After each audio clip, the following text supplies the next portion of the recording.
Hello, everyone. Thank you so much for joining this episode and welcome to the Student World Talks. My name is Lean, and today I will be the host. I'll be here to, help you guys pick your questions so that you can know, so that you can get all your questions answered and you can hopefully accomplish your dreams of studying abroad. If this is your first time joining, thank you and welcome again. And if this is your first time joining, thank you so much for joining. And if you guys have been here before, thank you as well. If you guys haven't watched any of the episodes before, I really recommend that you do because we talked about a lot of interesting things, a lot of interesting information about programs and destinations. But today is a very unique episode because we're exploring together a destination that we haven't talked about before at the Student World Talks. It's a very popular destination that a lot of international students love, and we're going to talk about it, about all the details together. But before getting into that and before introducing what the episode is going to be about, I'd like to start by asking more about you guys. So I would like for you guys to comment, where are you watching us from? And also by telling me if this is your first time watching. So you can just tell me in the comments your countries just so I can say hello and just so I can engage with you guys and just make it more casual and more fun together. And this way we can just communicate better throughout the live. So, hello, Jonathan. Good morning. We are okay. So I can see here Naledi from South Africa, and I can see from Colombia, Maeve. Hello, and I can see Montserrat Daher from Turkey. Frances from Nigeria, and Musa from Bangladesh. Paulus, this is your fourth time here. This is amazing. I'm really happy to hear that, guys.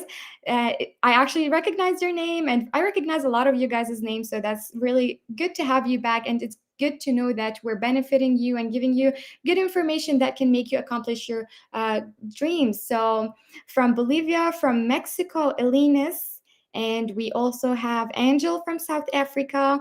We have from Kurdistan, Diaco, and Elsa from Spain. Thank you so much, guys, for sharing that. We have Rick Magal from Uganda. Thank you guys for sharing. I am personally in Canada. I came here to study abroad as well, and I was just like you guys, always, researching, joining lives, joining events, and doing as much as I can to accomplish my dream. So just like how you guys commented your countries now and you're like engaging with me, I really recommend that you do that throughout the live as well and ask your questions because this is truly for you guys. This live is for you and for the students' voices to be out there for you to get your questions answers. So also, before introducing this episode and this destination, I would like to remind you guys to like this episode if you're enjoying. And also subscribe to our YouTube channel so that you can get notified every time we post a new video or every time we go live. So now I would like to introduce you to today's episode. So this destination, we have a representative from New Zealand's top university, which is ranked among the top 100 universities worldwide. It is the University of Auckland. It offers more than 140 programs in various fields and areas. And this destination is popular among international students and known for being safe and friendly and offers a supportive environment.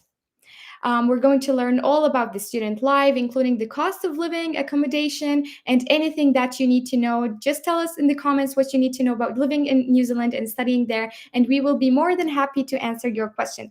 But let's watch a video about the University of Auckland to learn more about it.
That was great. I don't know about you guys, but I'm really excited to know more about this university and this destination in general. So, finally, let's welcome our guest for today.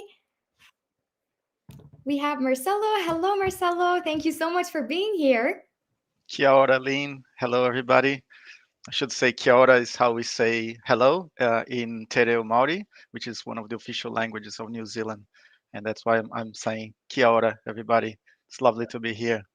Kuera? Is that how you say it? It's kia ora, kia ora. Oh, okay, interesting. Yeah, Yeah, yes, that. Thank you for that. So, I would like by giving you the opportunity first to introduce who you are and what do you do for the University of Auckland. sure. All right. Yeah. So again, my name is Marcelo Credidio. I work as the senior international manager here at the University of Auckland. So what that means? So my work is really related to international relations and basically leading a team of international managers that connect with partners and with students from across the world. So yeah, our work is basically to support international students and making sure that we help you to find your study option and learn more about the university and about New Zealand. Yeah, that's great. I can see that a lot of the students are already really excited to know more about it, and they're already starting asking questions. So let's start by digging in immediately because they're really excited and engaging. So I first, should, Lynn, sorry to interrupt. I should say I've seen amazing to see the engagement from all the students, so many countries.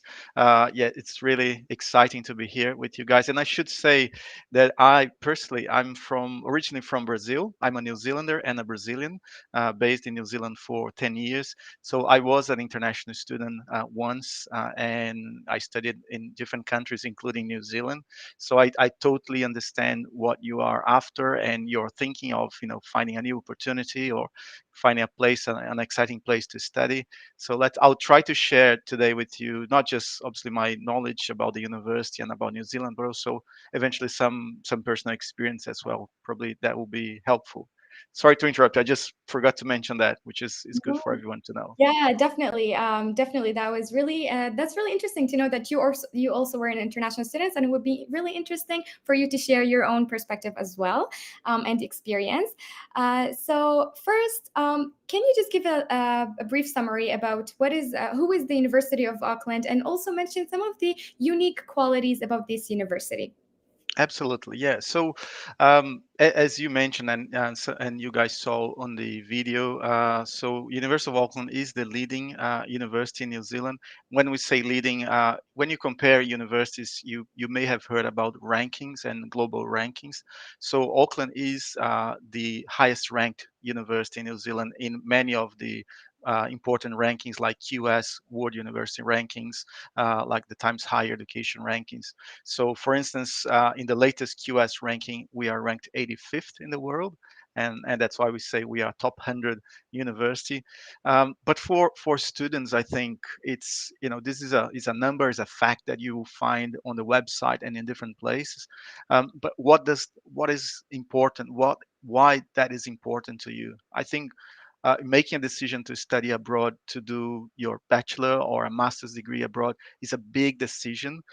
You want to make sure that you find the right match for you, not just in terms of program, but country and university. So coming to a top 100 university means that you will be studying, with leading academics, leading researchers, and also with students that have, the ambition to do the best in their fields. So it's about not just the institution, but the people, including professors and students. So if that's what you want, achieve the best for your future. I think considering a top ranked university is something that you should look at. But talking more broadly about the university, apart from all the various rankings that we can talk about here, I think coming to University in New Zealand, and New Zealand being a very modern society, you'll be in a place where you'll be heard, where you don't have a big distance in terms of hierarchy, you will have you talk to your professors by the first name. Lectures will be always very engaging, collaborative. It's about you engaging with your peers, learning from each other, rather than you sitting in the back of the lecture theater and trying to memorize so you can do well in exams. We do have exams, but we have lots of assignments. So the way that we teach is good for you. You really develop critical thinking, and you learn how to do things and not just memorize. So I think the style of teaching in New Zealand in general, and particularly at the University of Auckland, makes us quite unique. The credentials are there, the rankings are there, as I mentioned.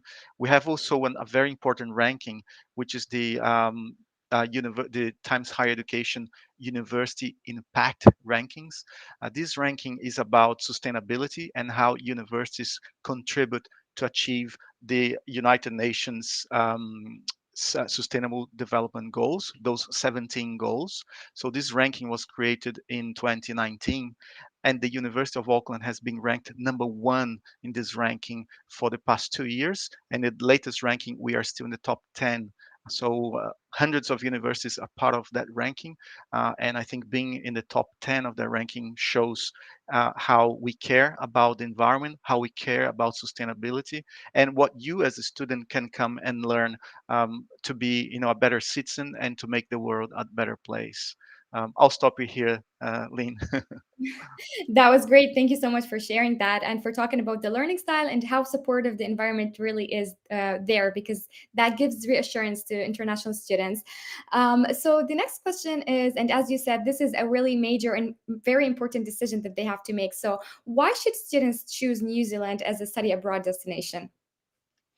Yeah, very good. I think I'm sure everyone here has seen images of the beautiful country that we have, images about, you've watched a lot of the rings that were filmed in New Zealand. So you might have that kind of green, beautiful image of beautiful picture of New Zealand in your mind.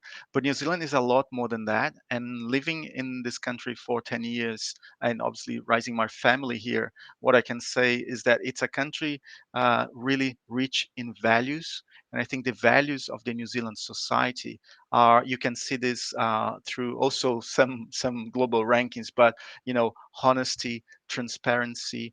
We are the least corrupt country in the world in the main ranking for that measure that indicator. We are a very transparent country. We are an entrepreneurial country where you can set up a company, a startup in only 30 minutes, and you have your business up and running. So, it makes the country very dynamic. And because it's a small country, we have 5 million people living in New Zealand. It's quite easy to get around and to meet people.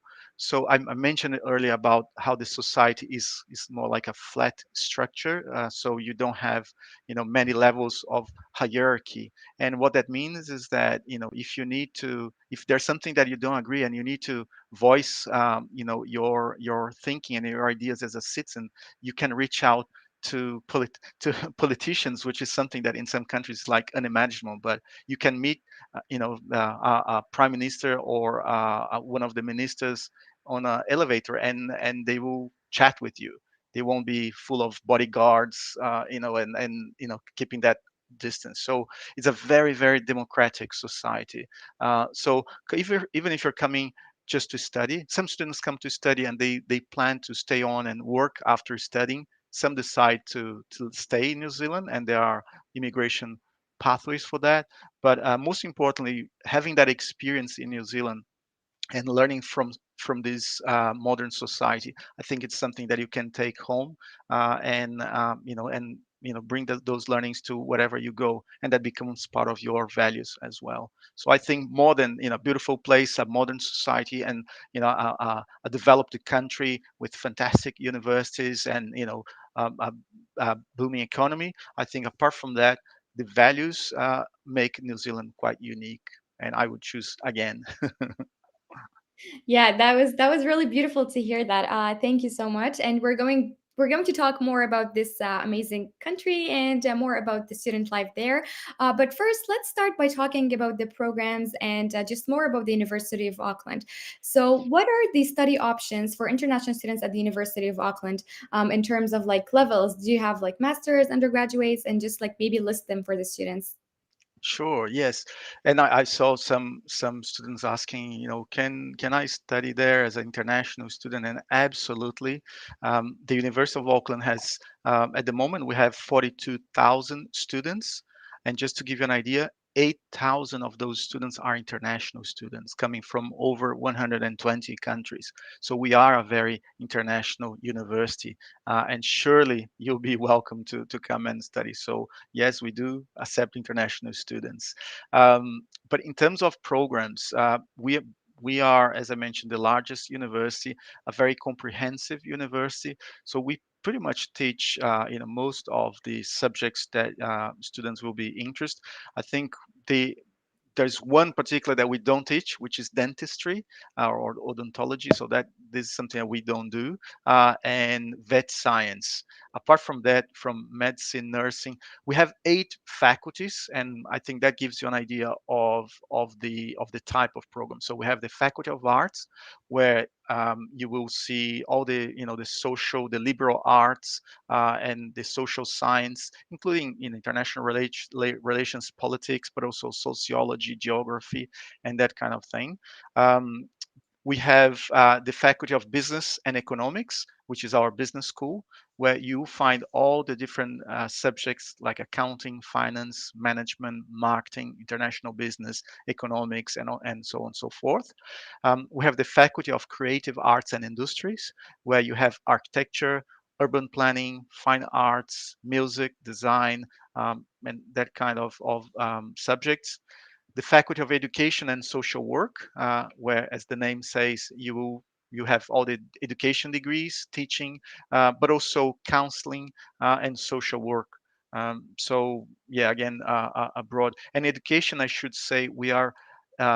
Another ranking, important ranking, is the ranking by subject from QS ranking, and particularly education. We are very highly ranked, which shows again how our teaching and the caliber of our education specialists and our professor are. So for education, we are ranked 29 in the world. So the 29th best university for to study education. So that's pretty good.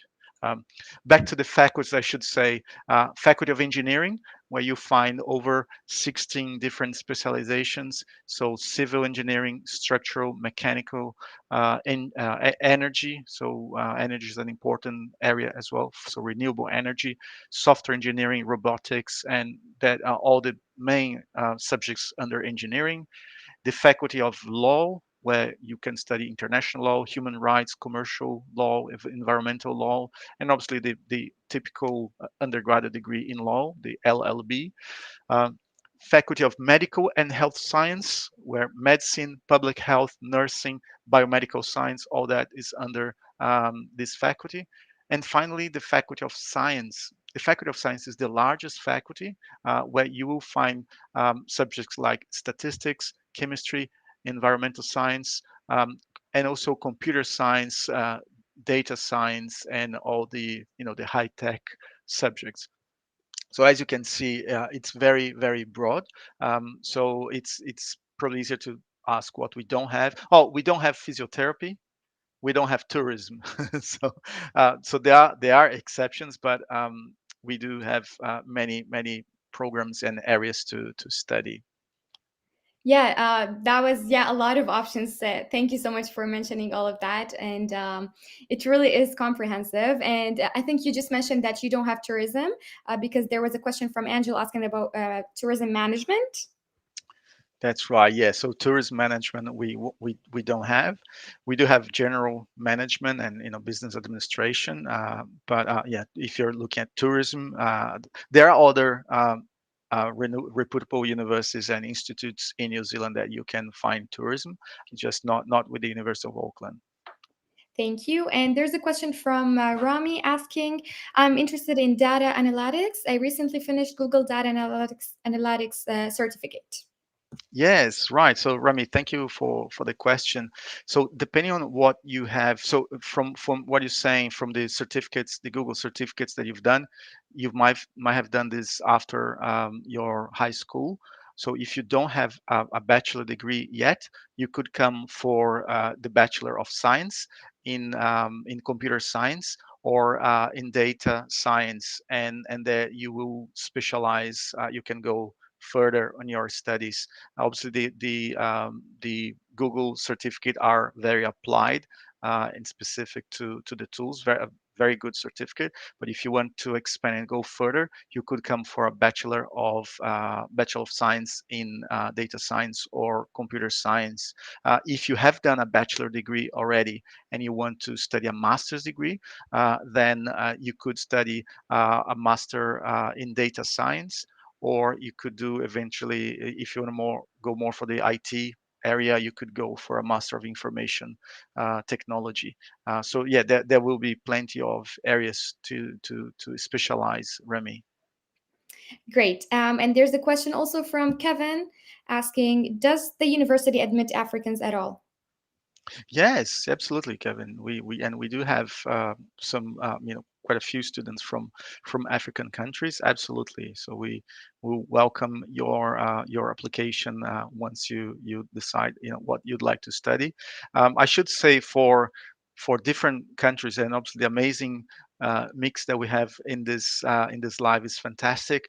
You will find under study options on our website. Once you find your program, there will be always entry requirements, a tab for entry requirements, and we will, for most of the programs, it's possible to list by country or by for example, for an undergrad, if you study A levels, you will find GC A levels and what the entry requirement is. So we don't discriminate countries. It's about what you have studied and what you're planning for your future. That's great, thank you. And while the students come up with more questions about programs, I have a question here. I saw that the University of Auckland has something called co-joint programs. So can you tell the students what is that and how does it work? Yes, of course. Yeah. So the conjoint are basically a combination of two degrees in one. So I'll give you an example. So let's say you want to study business because you want to maybe create your own startup, and you need to understand business management and that kind of thing. So you may come to study our Bachelor of Commerce. Okay, and then you will choose one major. There are 12 majors under the Bachelor of Commerce, but also you are thinking of creating a startup for example, in fintech, financial technology, and you like programming, you like computers, and you want to study that as well. In that case, if you were going for that, you would come for the Bachelor of Science in Computer Science.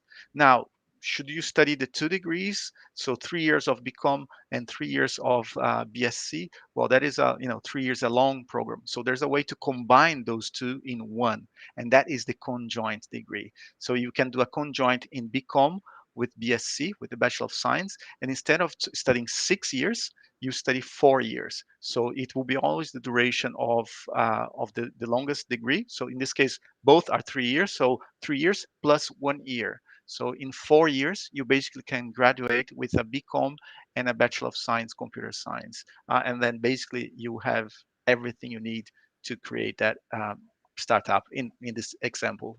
But that you can combine, I mentioned this, but you can combine with engineering, you can combine arts. There are all sorts of combinations that you can make with conjoint. So basically, conjoint is combining two degrees in one and studying shorter, so a shorter duration than it would take if you're going to study the two degrees separately. That's a great opportunity for the students. Thank you. So Leo's asking, can I study chemistry engineer?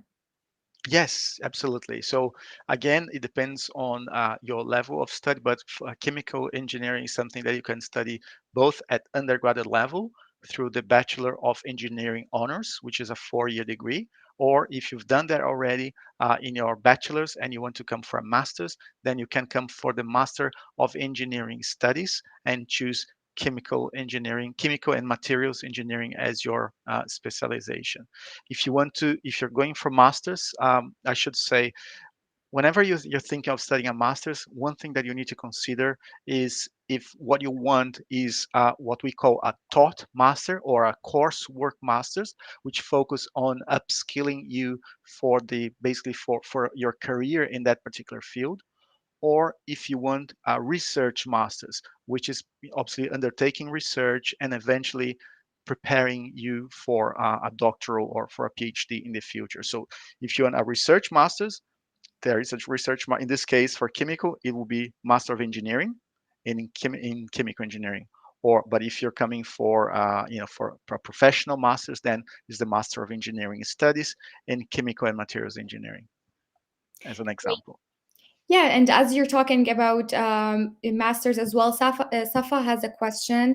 I just finished my bachelor's degree at the Department of Molecular Biology and Genetic, and I would like to continue my master degree on cancer researches. Can I do master in cancer biology there? Yes, the short answer is yes.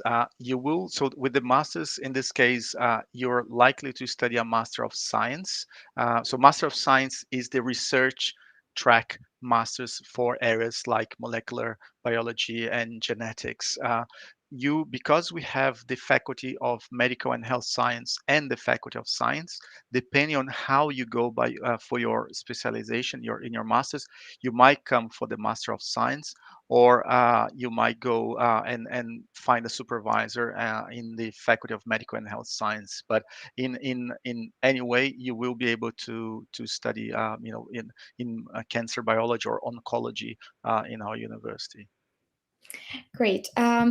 And what are the English language courses offered for international students at the University of Auckland?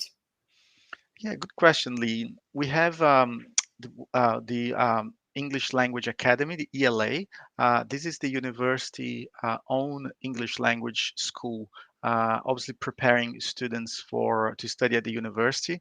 So actually, you can come if you for all the obviously for all the programs, because we are an English speaking country, you will need to show evidence that you're competent in English, and there are specific entry requirements for that. So we mostly use IELTS as the English language exam, but we do accept a range of other official tests like TOEFL, like Pearson PTE, and many others. So you can find that information on the website. But so when you if you don't have English yet, or your English is not strong enough, you will need to study, and that's something that you can do at home, studying in your home country and preparing for those exams. Or you may want to come to New Zealand and start your studies at ELA, and then you will prepare depending on your level of study of English.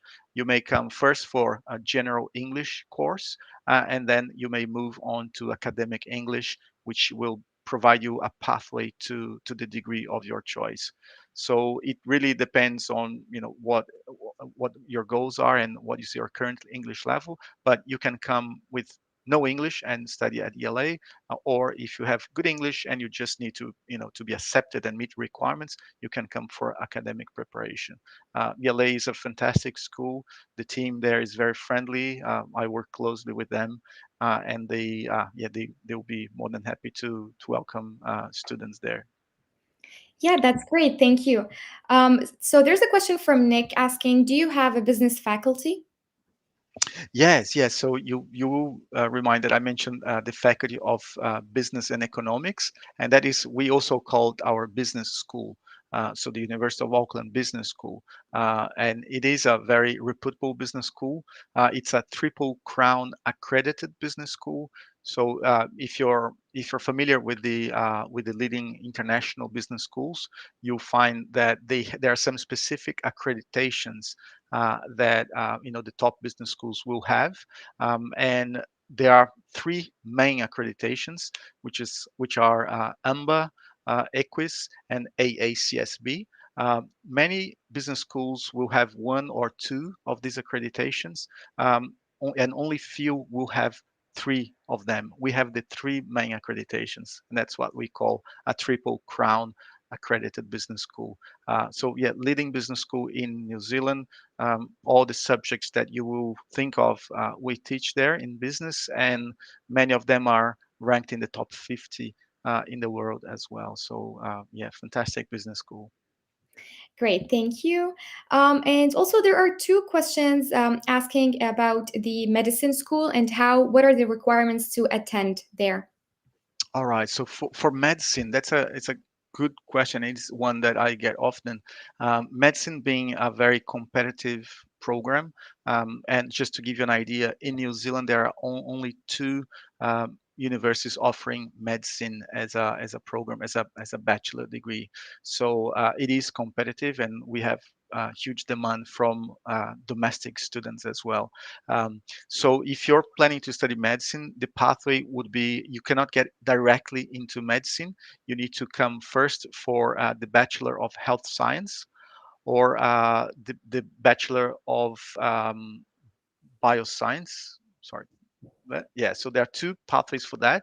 And in your first year, you need to be a very good student. And the top students in these two programs, they are invited to join medicine, which starts from year two. And it's a 6 year program. So it's a long program. In terms of requirements, probably the short answer is first you need to enter the two programs. So if you search for Bachelor of Medical Science, you will find the entry requirements, and then you can see. But you need to be a good student in your high school to then be able to get into the Bachelor of Health Science. And for Bachelor of Health Science, you can, if you're a good student there, then you can get into medicine. So I don't mean to sound uh, complicated, but it is a very competitive program, and there's more information on the website about that process. Yeah, great. Thank you. And guys, while you still come up with your questions about programs or about whatever you want to know, we're going now to start talking about the campus and the student life in New Zealand. So, can you first start maybe by describing the feeling of being there on campus at the University of Auckland? Like, is it usually busy? Are there a lot of students, or is it more like quiet and not as lively there? Very good question, Lynn.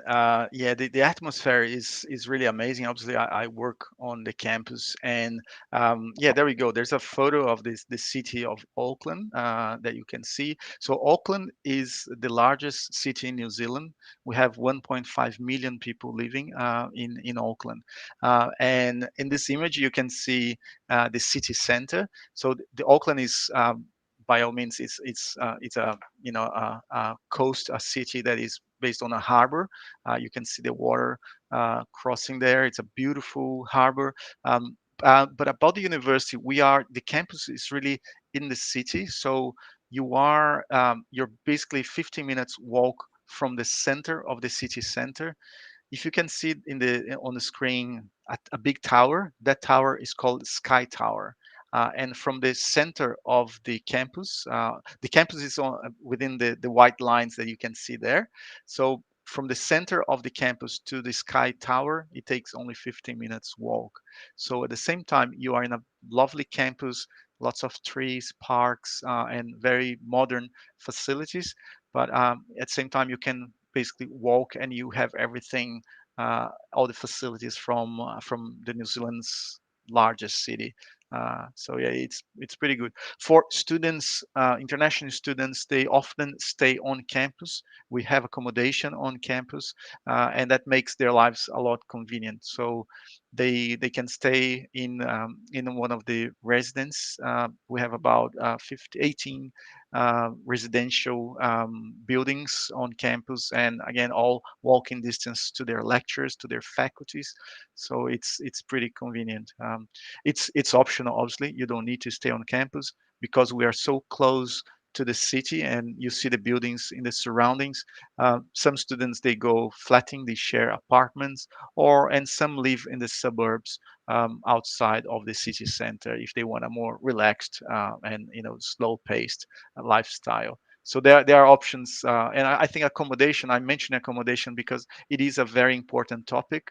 When you're choosing where you're going to study, make sure you check accommodation options. Make sure you check the costs of living in the city, because that can impact the quality of your studies. If, for example, if you need to catch a train, an hour train to get to university, or 2 hours sometimes in some big cities internationally, that kind of limits your mobility, and that will impact.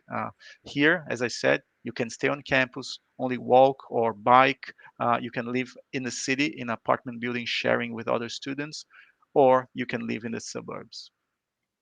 Yeah, that was great. Thank you so much for talking about the environment and giving us an idea about more about the city. So, can you also tell the students how is the student life there? Is it easy to make friends? Are there a lot of activities that they can participate in? Just like some examples of what they can do as international students there.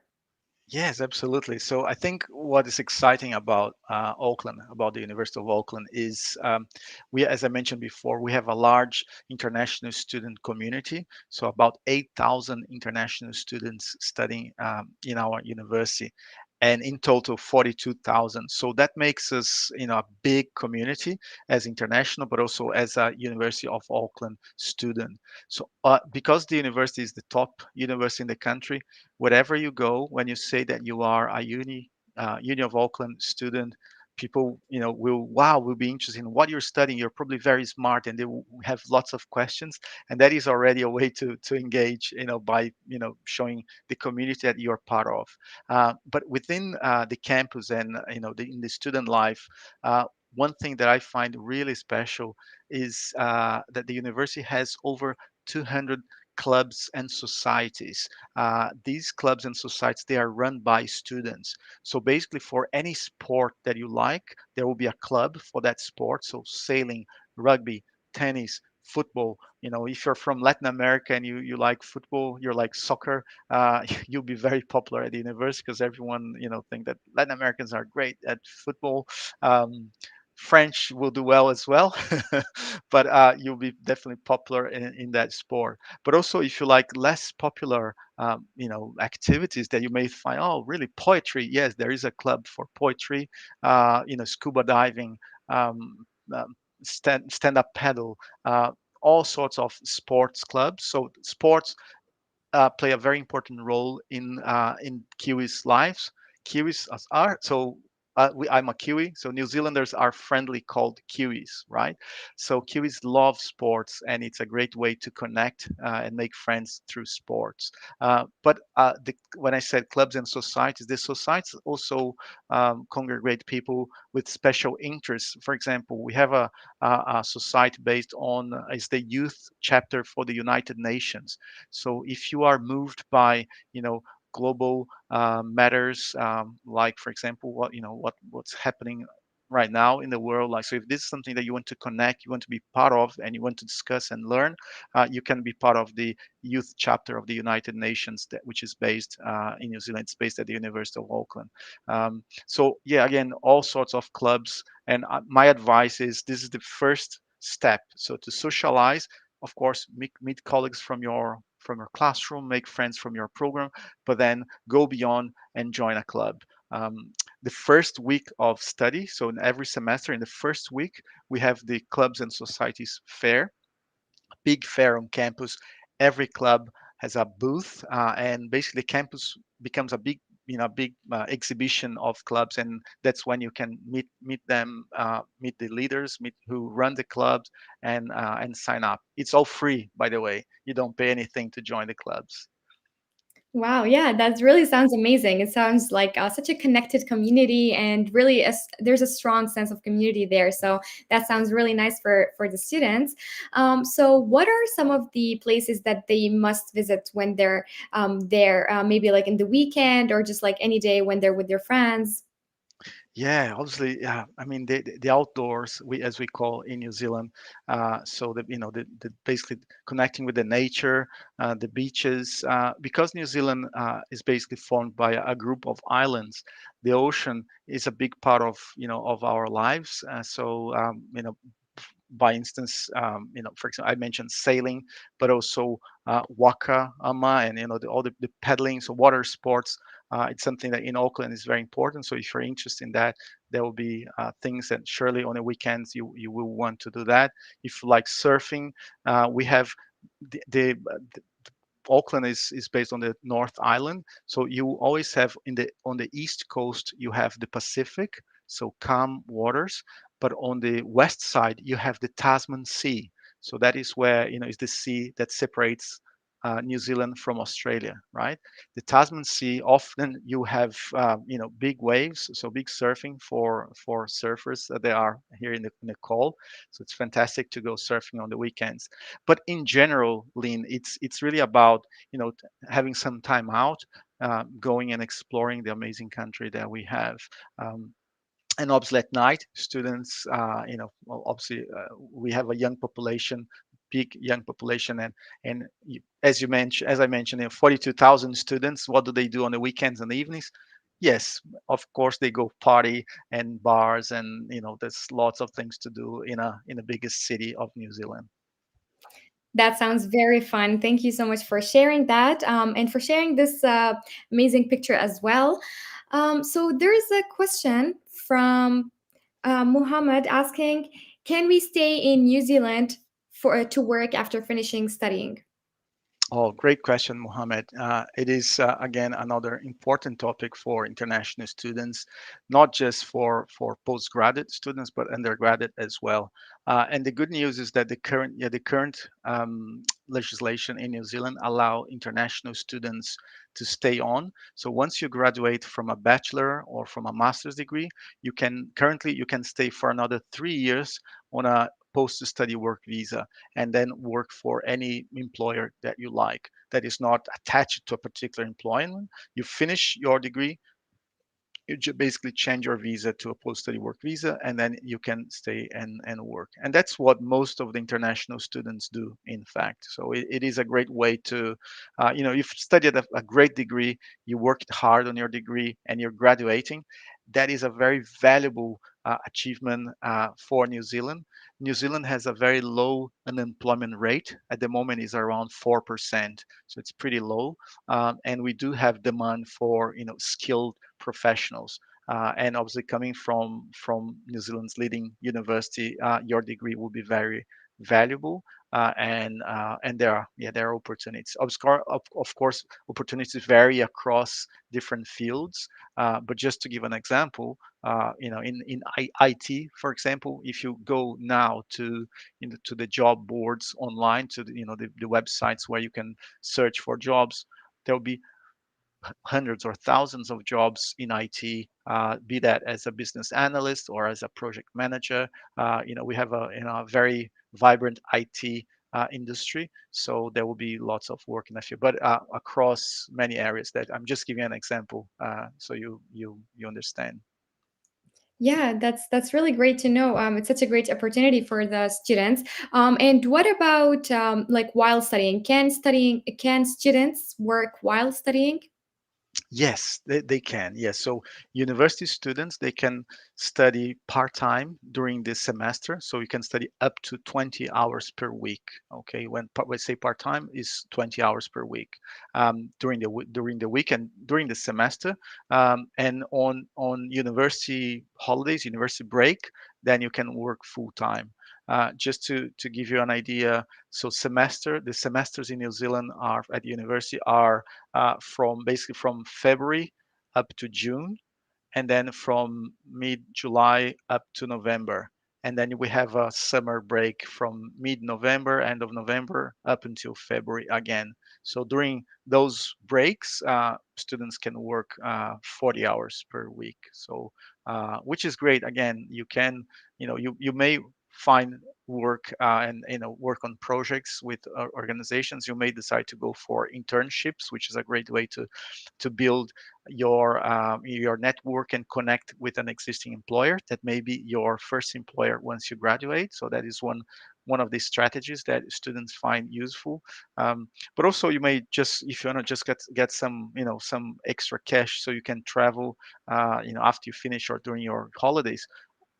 as well many jobs in hospitality that you can work as you can only work part time. That it's you need a flexible employer that will accept those hours. So in hospitality, yeah, lots of opportunities in cafes, restaurants, and other in tourism in general. Yeah, that's great. And does the university offer any employment or services or career services where they help students with their resumes or just help them find part-time jobs in general? Yes, absolutely. So you have in each of those 8 faculties that I mentioned, there will be a career center specialized in those fields and with the connections with industries in the fields under the faculty. And then we have a center, a central career and development center where we will provide, all the service that you mentioned with as preparing, helping for interviews, preparing so CV clinics where you learn because the CVs, if you travel a bit and if you know friends from other countries, you realize that uh, CVs or resumes they are different depending on the country that you go. So employers they like to see the way that you present your CV, your career, or yourself in different ways. So it's important to understand how the industry works in New Zealand and what's the best way to showcase who you are. So we will teach you that, and also strategies for interviews, and obviously placements. So in some areas, for example, in engineering, just to give an example, the Bachelor of Engineering honors, it includes a 6 months industry project. So every student must do that part. That's part of the program. So you will be working with an employer, with a big employer. For example, if you're in software engineering, you'll be working for Microsoft or IBM. All those big companies they have offices in New Zealand. But yeah, so employability is something really important, and in fact, the university is also the highest ranked university in New Zealand for graduate employability. So we take that very seriously, and we do really well in that field. That's great. Thank you so much for sharing that. A lot of the students are really asking a lot about the requirements and requirements for the programs. So, can you maybe tell us a general idea of how does the admission process for international students look like? Like maybe how to apply, where to apply, and just in general documents needed. Yes, yes, definitely. So we'll have different requirements, obviously, for each program. But in general, if you think of, let's talk first about bachelor degrees, which are we call the undergraduate degrees in New Zealand. So for bachelors, you will, depending on the country that you're coming from, you will be able to be accepted directly from your high school, or you may need foundation. In New Zealand, we have 13 years of education in our school system. So, and that's why bachelors are normally 3 years. So, just to give an example, in Brazil, is you have 12 years of education, and normally bachelors will be 4 years or five or more. So, you may think, oh, so I need to study an extra year. Yes, but with a foundation program that bridges your high school from your country if your country doesn't meet that requirement, and then that gives you entry into a 3-year bachelor.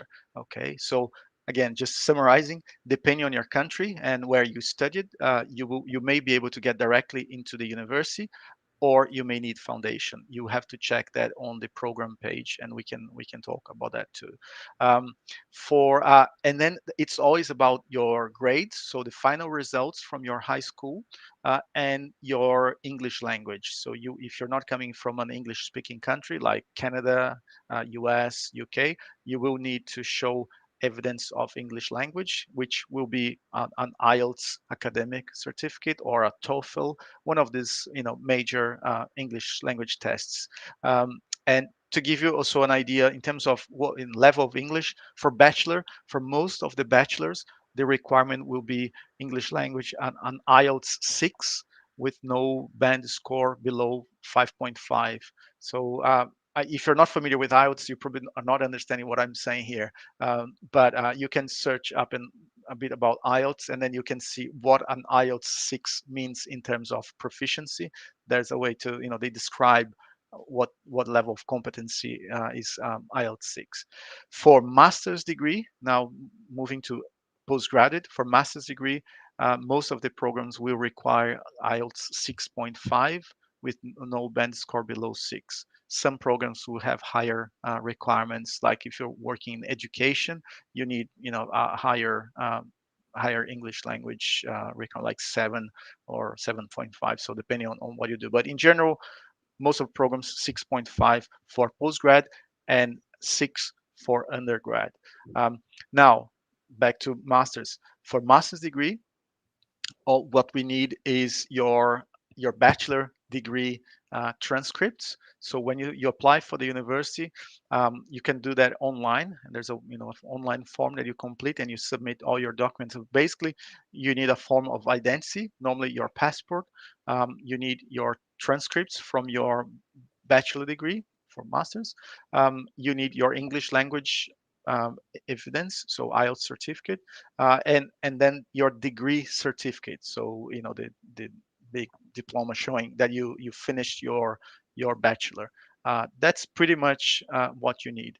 If you have for masters, if you have your transcripts and your degree certificate, but you have not done English yet, you can still apply, and we will assess your application. And if you have good grades and you can be accepted in the program, we'll give you what we call a conditional offer. And a conditional offer means you're receiving an offer to study at the University of Auckland, but it's conditional on English language. So you will still need to show later. You can show your IELTS certificate. And when I say later, it's later, but before the beginning of the program. Okay. So in high level, it's this. My suggestion to all of you, if you're thinking seriously and you want to know exactly for you what the requirement would be, I recommend you to go to our website, or if you simply Google University of Auckland study options, you will find the study options page, which is the search page on the website where you can basically find the program and then click on the program. You will find the entry requirements tab, and then you can see what is required based on your nationality or where you completed your previous study. I think that's, without trying to go into much detail, I think hopefully that gives you an idea. Yeah, that was great. Thank you for all that information. So I know that it might vary, like depending on the program and the level as well. But Antonio is asking, speaking about TOEFL IBT, what are the requirements? Okay, so TOEFL IBT is one of the English language tests that we accept. Okay, and to be honest, I don't have the score in my mind. I don't recall exactly, but on our website you can find the equivalent TOEFL. And actually, you don't even need to go to our website.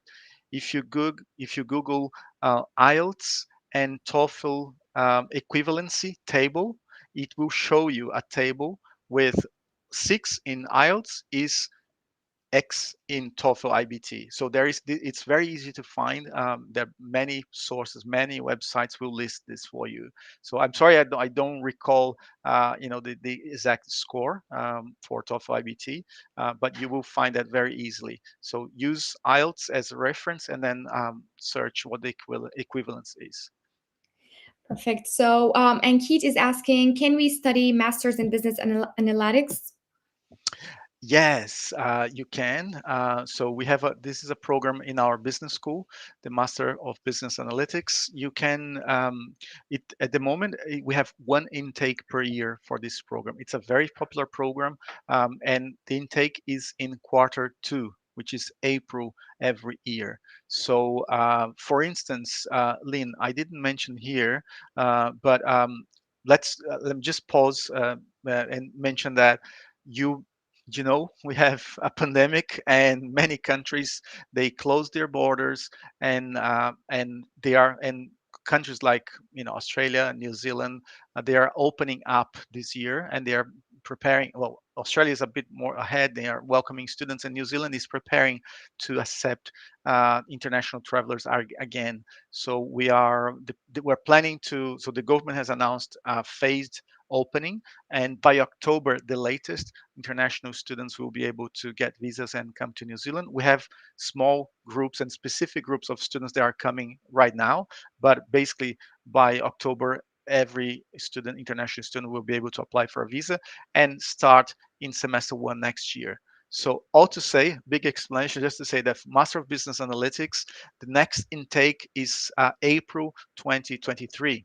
So if you're planning to come for that, it's perfect because New Zealand will be open and you'll be able to have your student visa and come for that program. So applications are already open for that program. You can just go to our website, search for Master of Business Analytics, University of Auckland, and you find the specific requirements.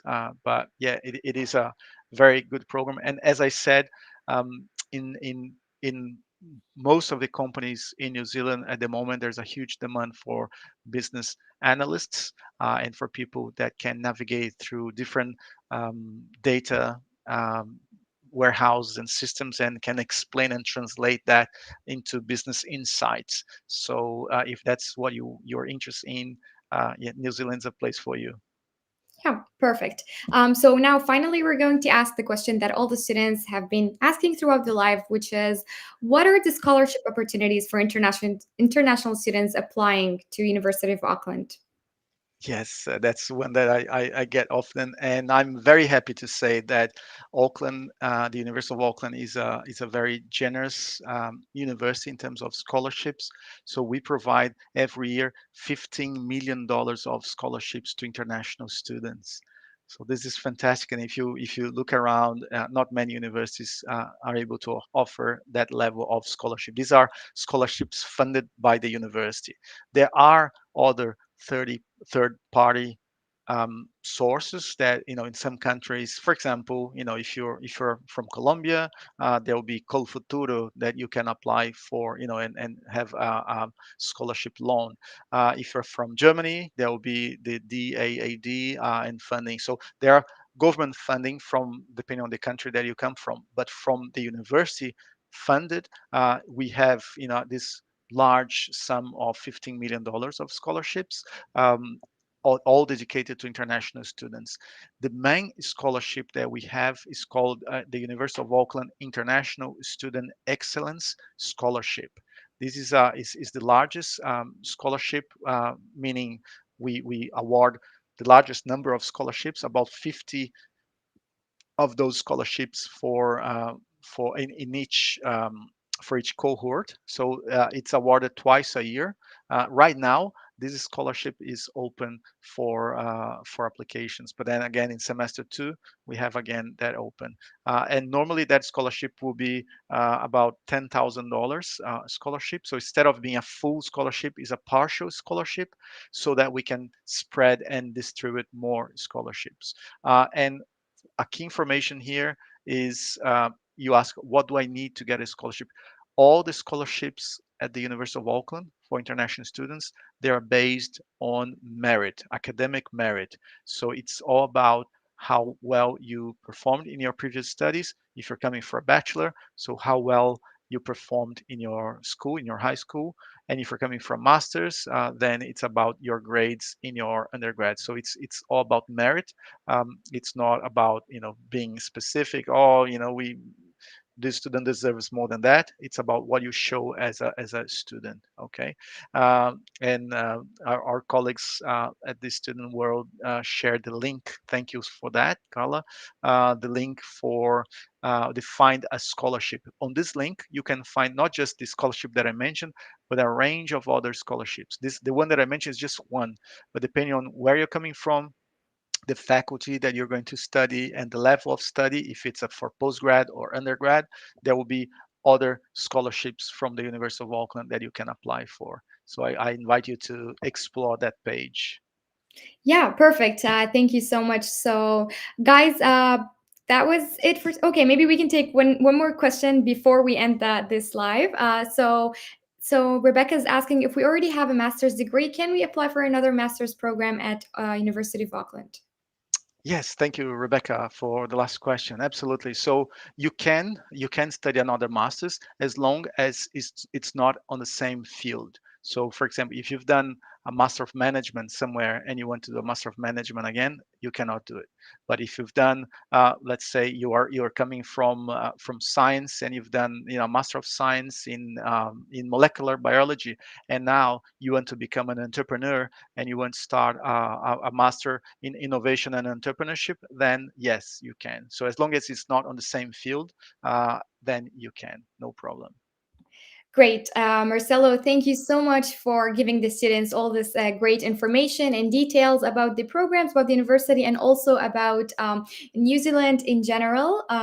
So, guys, if we didn't get a chance to answer your question, we really apologize. There was a lot of questions, and thank you so much for engaging. But if we didn't get a chance to answer it, you can still get in touch with Marcelo.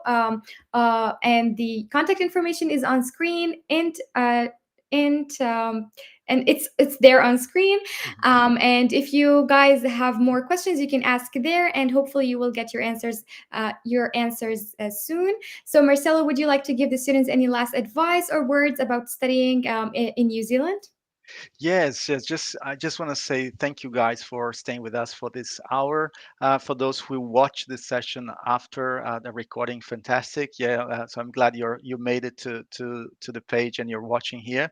Um, Choosing your program and choosing what you do when you study abroad is a big decision. I totally understand, and we here understand this.